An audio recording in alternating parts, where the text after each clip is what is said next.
আসসালামু আলাইকুম সবাইকে।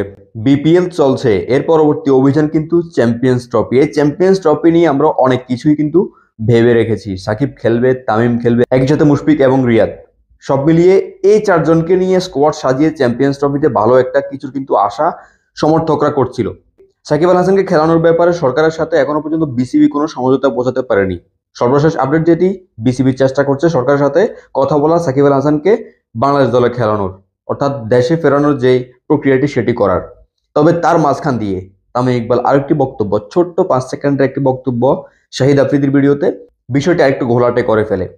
কারণ আমরা ভাবছিলাম এই চারজনকে নিয়ে একটি স্কোয়াড করার, সেখানে তামিম ইকবাল খানও থাকবে, কিন্তু তামিম ইকবাল কি বললেন? জাতীয় দল অধ্যায় তার শেষ, অর্থাৎ তিনি জাতীয় দলে ফিরছেন না। এখানে কিন্তু বিসিবির বর্তমান কমিটির অনেক আশা জাগানিয়েছিল।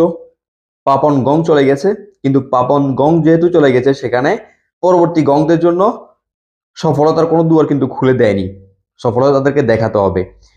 এই যে কথাগুলো বলছি, সাকিব আল হাসানের ব্যাপারে এখনো পর্যন্ত সরকারের সাথে সমঝোতা পৌঁছাতে না পারা, একই সাথে তামিম ইকবাল যাকে নিয়ে আমরা ভাবছিলাম একসাথে করে একটি স্কোয়াড, তাকে হয়তো বা কোনো প্রকার আশার কিছু দেখাতে পারেনি, বা কোনো কিছু দেখে সে পিছিয়ে গেছে।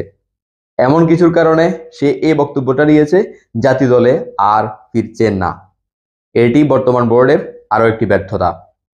বিপিএল এর টিকিট নিয়ে যেটি হচ্ছে সেটি স্পষ্ট, তাদের ব্যর্থতার কারণে বিসিবির সম্পত্তির কিন্তু ক্ষয়ক্ষতি হচ্ছে, ভাঙচুর হচ্ছে, অগ্নিসংযোগ হচ্ছে।